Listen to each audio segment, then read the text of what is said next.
इससे पहले वीडियो में एस मैट्रिक्स अगर दे रखी है तो परफॉर्मेंस पैरामीटर कैसे निकलते हैं वो बताया, और अगर डायरेक्शनल कपलर्स के साथ मेन वेवगाइड्स के रिफ्लेक्शन कोफिशिएंट या VSWR पूछे तो आपके लिए ये जो लेक्चर है बहुत यूजफुल होगा। और उससे पहले क्वेश्चन नंबर 1 था, वो भी आपका एक different type of directional coupler numerical problem थी।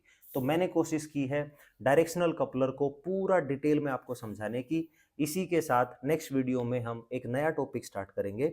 I hope you like this video. Thank you so much for watching this video.